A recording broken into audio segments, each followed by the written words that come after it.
come on over, Lisa, and we'll bring Jim Musial, Mr. Jim Musial with Citizens Concerned for the Homeless, I should say.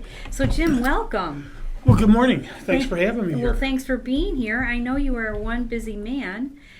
So why don't you tell us, Jim, a little bit about the history for Citizens Concerned for the Homeless? Well, Citizens Concerned for the Homeless just celebrated its 30th anniversary. Ooh, so 30 years of service, and it all started, I always like to give a shout out to the people responsible because we only stand because we stand firmly on the shoulders of the people that came before us.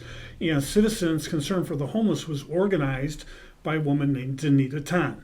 Danita Tan was the community resource officer at Salvation Army for about 40 years. Mm-hmm.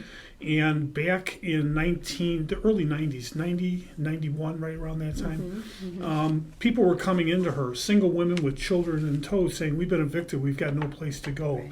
How can you help?" And the only thing she was able to do was to give them train tickets to Chicago or South Bend where they had these programs. Mm-hmm. And at some point it became so frequent, it was becoming more often. She goes, "We need something here." And it was she and a gentleman named Steve Baker and Reverend Isabel that put together Citizens Concerned for the Homeless, had it organized May 31st of 1991. And within a year, after some community, not in my backyard stuff, they were able to launch a building on 9th Street, right behind the Uptown Theater. There's a little white house. It was very small. I know exactly where and it operated there for a number of years until about 12 years ago. The church gifted us the rectory from Sacred Heart's Church over on 8th Street.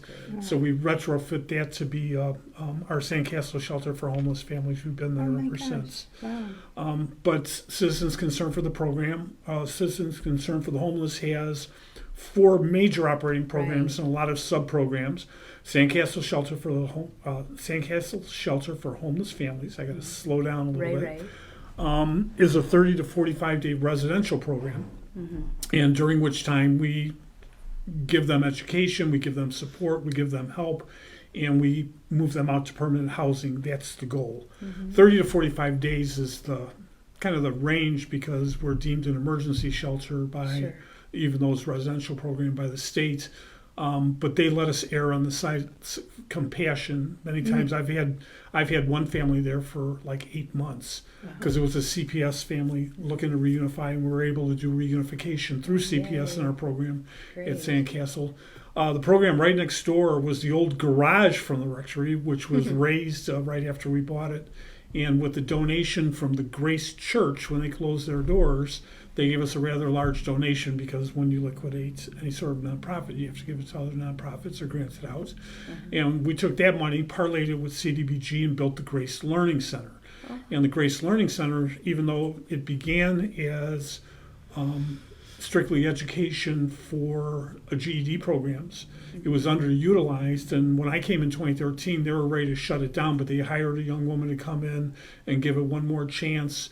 And we started new programming there, and now it has become the epicenter, and we'll talk about that in a little while longer, but we offer 17 different classes there, directly targeting the barriers that are holding back our participants, men and women. So that has become a very, very busy program where at once it was kind of slow running. In 2015, we were approached by some of the local pastors. The Continuum of Care Plan to End Homelessness had 2 things in there that pertain to the homeless. One was the creation of a permanent overnight emergency shelter, which now with Harry Holtkamp and Interfaith Community PADS occupies the building next to Sandcastle, which is the old Sacred Heart's Church. And the other thing was to provide a day resource center, because the emergency overnight shelter, you'd go in there, you'd get your dinner, you'd be there overnight, and at 7 o'clock in the morning, you're out. And in bad weather or good weather with no direction, people were walking the streets and panhandling and not so good. Being in businesses. And so they needed some direction. And a group was trying to put something together, and they just for 2 years couldn't do it. And they came to us and asked, "Can you put something together?" Ed Marion was able to find us the building. So we had that building, and we drained most of our cash reserves to build out the Keystone Resource Center. So from the time they came to us to the time we opened and operated was about 7 months. We were pretty aggressive. Yeah. Ton and Blank gave us kind of a very they're good deal in amazing, putting yeah. it together. Yeah, Ton and Blank was instrumental in building our building house. When we went and met with John Gilmore, Yeah, he's great. he gave us a fantastic deal. It was like in the middle of winter, so it kept his guys busy. So it was like a no there you profit go. deal. Yeah, there you go. So we opened that in 2015. And now we've had like 80,000 visits since we've opened the doors, people coming in. A lot of the people last year out of Keys to Hope in partnership with PADS, we'll talk about that in collaborations, housed over 80 people, 80 individuals to permanent housing, which is incredible. Wow, that is amazing. And then in 2019, Food Bank of Northern Indiana gave me a call. And for a number of years, we were using the volunteers from Keys to Hope to go out and do these mobile food pantries that Food Bank brings in when they bring in turkeys or they bring in these other things. And I was doing that for them. He came and said, we're not going to do food rescue anymore in Michigan City. It costs us more to do it than there's a benefits to your community. Not enough people are participating. Will you take this over? And I said, I don't think so. This was something that we were one more major project, and we were growing at a very rapid rate when you think of all the new programs we brought in that short period of time. But after talking to my board of directors, they say, yeah, we're going to do it. So we put together kind of a trial, and with food rescue, that's under the National Feeding America umbrella. Okay. And there's restrictions. It has to be, the stores that are delivering or allowing you to come donating the food for us to pick up. They were members of Food Bank, but they get some pretty good tax incentives to do that. But the recipients of that food have to be partners with Food Bank of Northern Indiana. It's all tied together. So we started out with Walmart, Meijer, Aldi, GFS, and Big Lots are our vendors in town. And we had 12 soup kitchens, food pantries, and shelters in Michigan City that we served.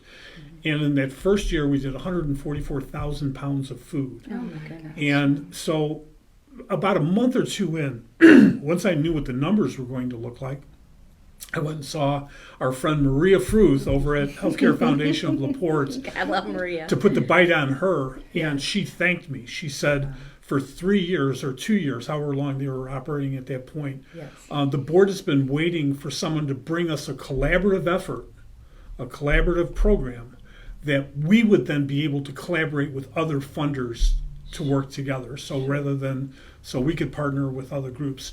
So she called our friends over at Dunlin Health Council, Cammie White, and Gil Pontius. And the two of them joined together and gave us $10,000 for operating capital because we were renting trucks from U-Haul. I remember this discussion. It's very expensive to do. It is.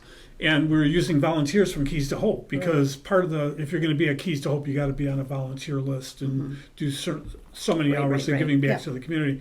And when the pandemic hit in early 20, I got a call from Maria, and she said, we need more food, and we need it more spread out around the county. And this was right after I put the bite on Dunlin Health Council and Healthcare Foundation, who were very, very generous and gave us enough money to buy our own refrigeration truck. That is just and so we bought that refrigeration truck, and then the pandemic hit, and Maria said, oh, by the way, can you do this? And I said, of course we will. So when we're talking about collaborations, we started working with a gentleman named Jim Andershock out in Chesterton, who rescues food from Chicago. Market. We go out there twice a week with our truck, and we pre-order. He'll call me up and say, we've got cherries, and we've got zucchini, and we've got this. And then we send it out to our network. They put in their pre-orders. So after we do Food Rescue proper on Monday and Friday, they go out to Jim's place. Then the government programs came through. And so then we started having the Farmers to Families program that offered just tons and tons of food. Hoosiers Feeding the Hungry was a program sponsored by Maria for bringing pork products into, and of course we did all the logistics for that. And so in 2020, with the pandemic and with the help and through these collaborative partners, we were outside the box. Once we were getting the food in from the government, that wasn't part of food rescue, it was separate from it. So we expanded our network from 12 organizations to 34 organizations, Oh my gosh. and from Michigan City to Michigan City, LaPorte, Kingsford Heights, Rolling Prairie, New Carlisle, Hanna, and Wanata. Wow. So gosh. at any time, Monday, Friday, even now, we make it like a 90-mile loop. So you are delivering to these food banks in all these areas on a consistent basis. That's correct. And do you see this, Jim, continuing on? Oh yes, the Food Rescue Initiative, Yes. the Feeding America program is forever. That will be that's continuing. great. But now we got Shock. Now we're going to look for other things, Sure. and it's at one point we almost reached a saturation point Huh. where people are like, we don't need 40 boxes, Sure. we need 30. Well, that's Because good. that was a Right. really good sign. Right. You're doing But your that was job. when there was also money coming in additional food From the stamps. pandemic. Yeah. Exactly. Yeah.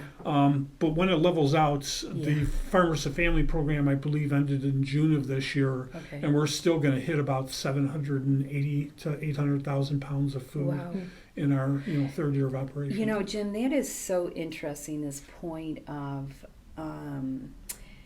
what a fabulous initiative you're doing, bringing food to these food banks, and how complicated that is. And I'm sure there's government regulations on how you do it, and And then to collaborate, as you did with Duneland Health Council, Cami, and Healthcare Foundation, Maria, and the group. So it's been a lot of work, but it's so interesting to hear you say that with the pandemic funding, now that might start dwindling, so how do we sustain this and keep it going?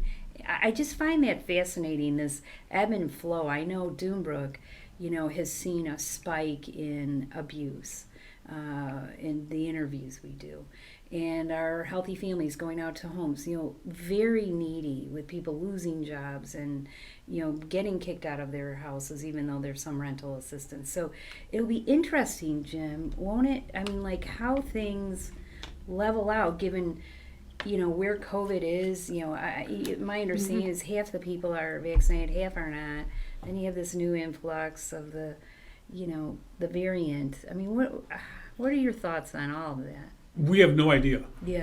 Yeah, we're kind of going with it. We're just kind of roll with the flow. Okay. Now, where we're at with Food Rescue right now, we're still doing 30, 40,000 pounds a month. Plus, Wow. on top, we facilitate all of the programs that Food Bank run. And on top of that, talk about collaborations. United Way got involved. Yay. They got a grant, and two things that they did.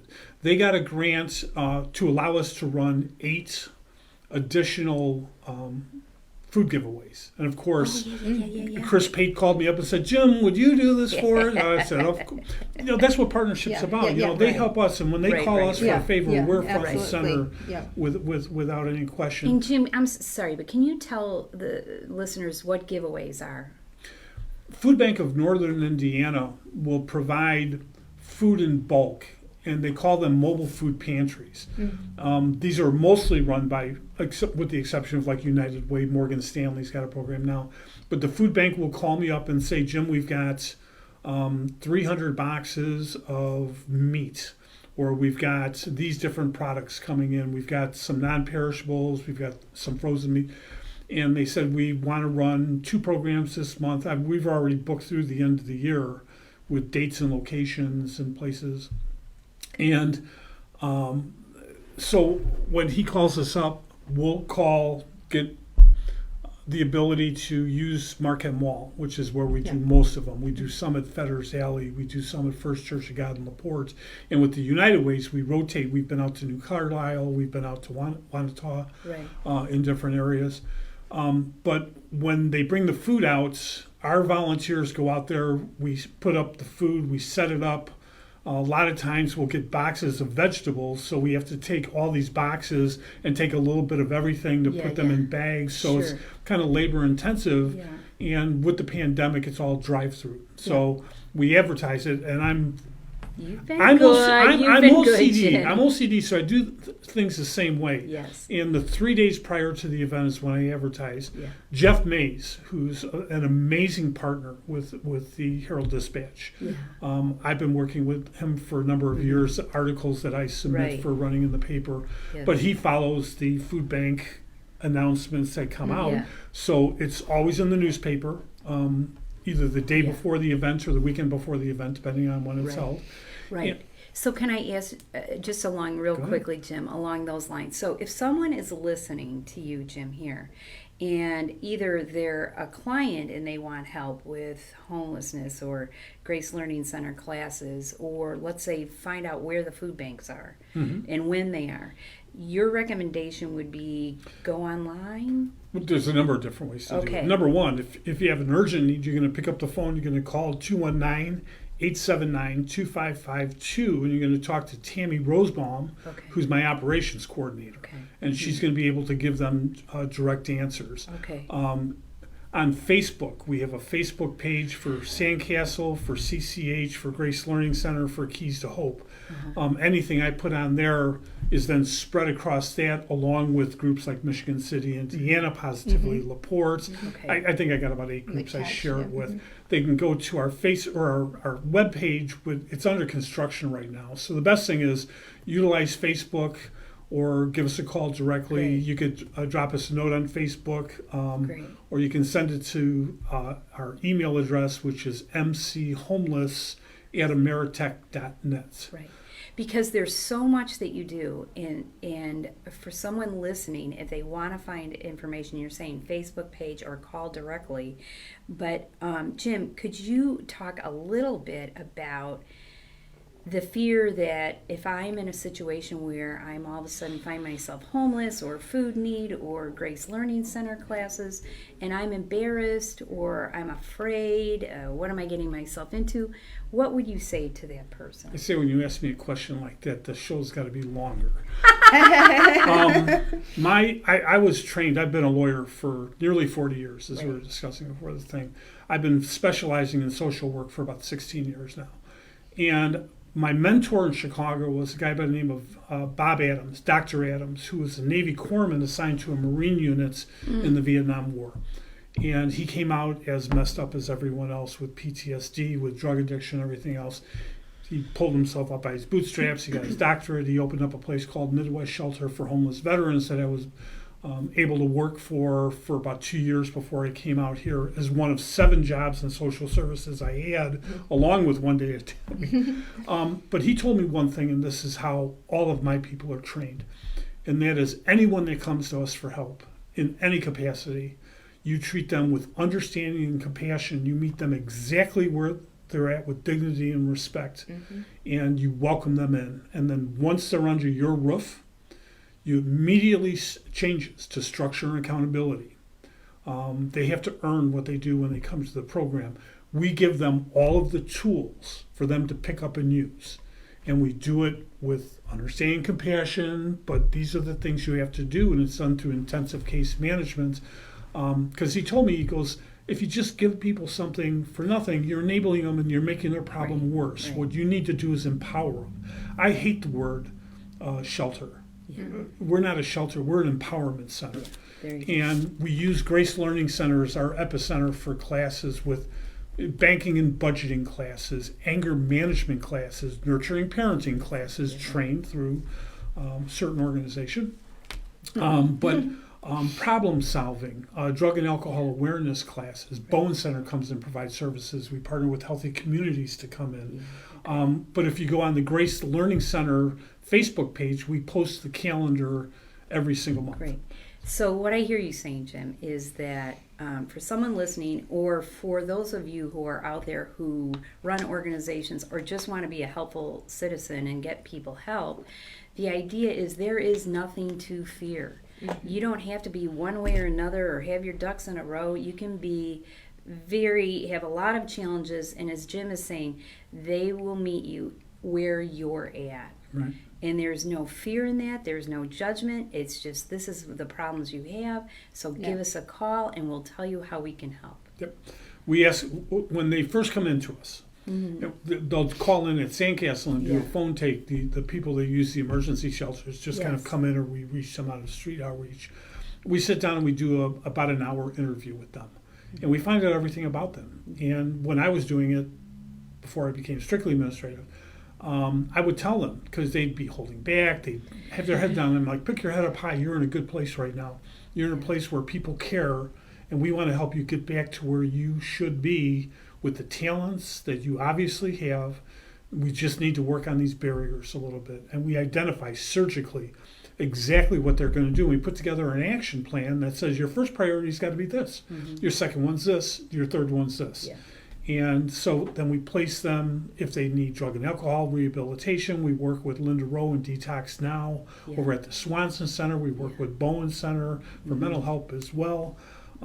If their issue is an emotional one like anger, we got stuff for that. Sure. But we have programs, classes, workshops, or more important, community partners that can address every single barrier that they have, Right. so that they can get back to. I mean, our housing rates is incredibly high as far as people graduating with income and housing, because that's how we're measured. Well, But- and I just have to say, Jim, kudos to you, because 9 years ago when Jim came into this world and developing relationships with the collaborative agencies that you work with takes a lot of time and trust. You've done a fabulous job. You're just such a go-getter, which cracks me up. I mean, we'll be in these meetings, these community meetings, and Jim just gets down to brass tasks and asks those great questions. So I just really, Jim, want to applaud you, because the way you think of a can-do attitude has really empowered, using that word, empowered your group, but empowered all of us to model what you do, and that is to work together. And I do a lot of speaking engagements, and I always start out with, if the participants in any of my programs had to rely solely on my talent for their well-being, they'd be doomed.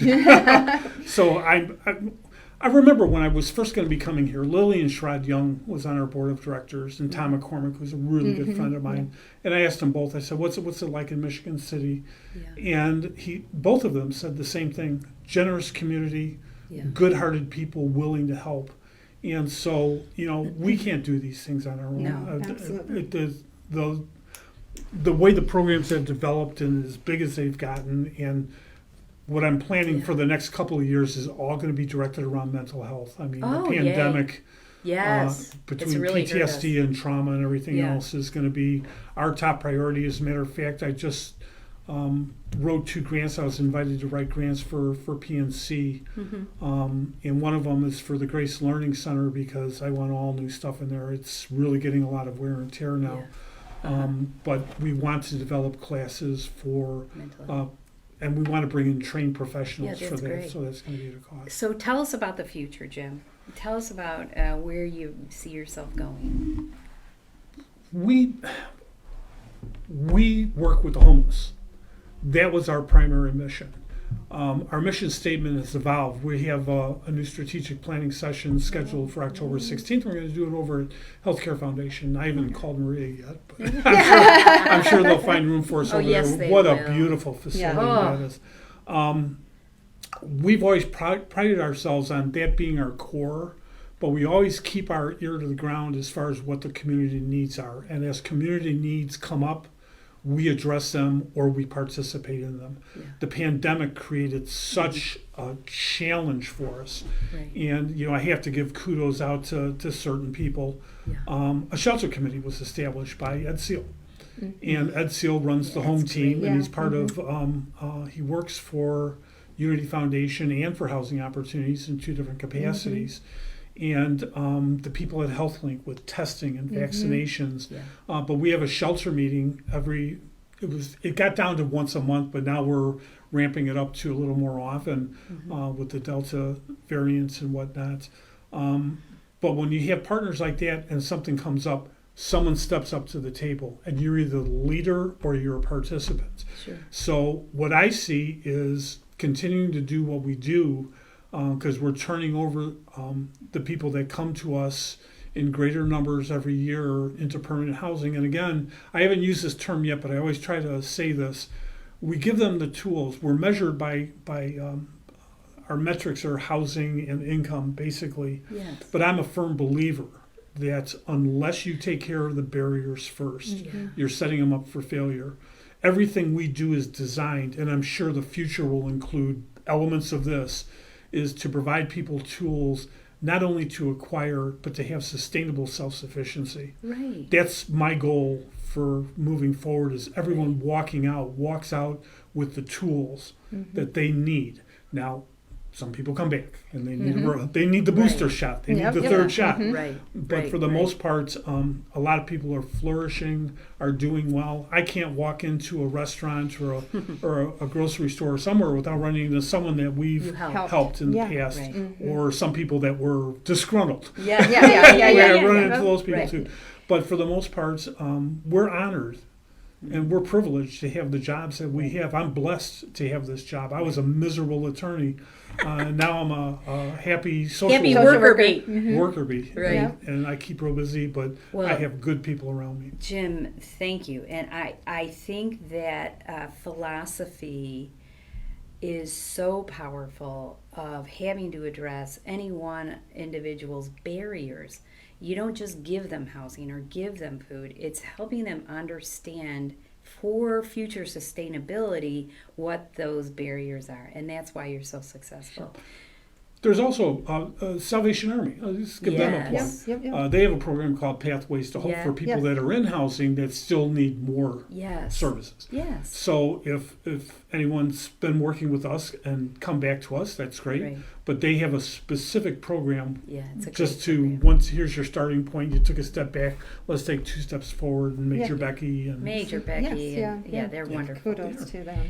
So Jim, oh my goodness, wonderful summary of what you do and how to get help and where you're going in the future. Is there anything else you think you might want to throw in here today before we end? I just want to thank everybody. I want to thank the community. The community, you said it all. It takes a village. And I use that phrase all the time. Collective impact is based on that. We can't do anything alone. Yeah. Every dollar donated, every volunteer opportunity given, every person picking up the phone and calling someone, there's a food event going on over at Marquette Mall, get over there and do it. Our funding partners have been phenomenal. Healthcare Foundation of LaPorte, Unity Foundation, United Way, our friends Chris Bray, Dunlin Health Council has been great, John W. Anderson Foundation. We get money through community development block grants. We work with the emergency solution grants of IHCDA. That's all HUD money coming in. I'm sure I'm missing some of the other ones. PNC Bank. Right. But is that not the beauty of our jobs, is to be the liaison, the connection between people who want to give, people who need, and that we make it work. And that's what you do. It's like a bowl of spaghetti. It is. It is. And you got all these things wrapped up together.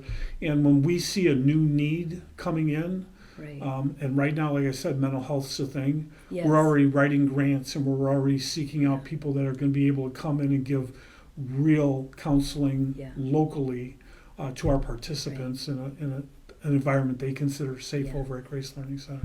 Well, bravo, Jim Musial. Yay. I know it takes a team and all of that, but you are a fabulous And it takes leader. an awesome leader. Yeah, I was just going to say, and these programs wouldn't happen without people who are out there fighting for the people to make sure they have the resources they need. Right. So again, amazing. Jim, thank you so much for being here today. I know you're very busy, but so great to hear the history and what you're doing and the programs and where you're going in the future. And shout out to all our community leaders who help you and help Doombrook. So if you want more information, again, as Jim said, Citizens Concerned for the Homeless, go online and it'll talk about all these programs that Jim so beautifully... And hopefully then we can connect too on Facebook, our social media with them, so we can advertise to our people, because I think that's how it all works now with the social media and getting the word out. It's not through the paper so much, and it's just who's on there, and so using those platforms. We use like Schwarzkopf at the beginning of the Desert Gulf, or the the Gulf War and Desert Storm, they said, how are you going to win this war? He goes, we're going to use all the tools in the box. Yeah. And that's how I approach every single day. We've got tools everywhere. Yeah. We just need to reach out. But you're a fabulous talent with making those tools available. So thank you, Jen, for everything Thank you for having me today. And so we'll leave you today. Thank you for listening. Again, what we always end with, especially given the pandemic, is be very kind to yourself and take care of yourself, because it is a bit of a crazy time still, and be kind to others out in the world. You know, be patient.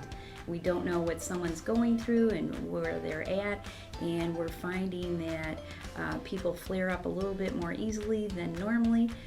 So be kind to yourself and be kind to others. Have a wonderful week, and we'll see you next week. Thank you.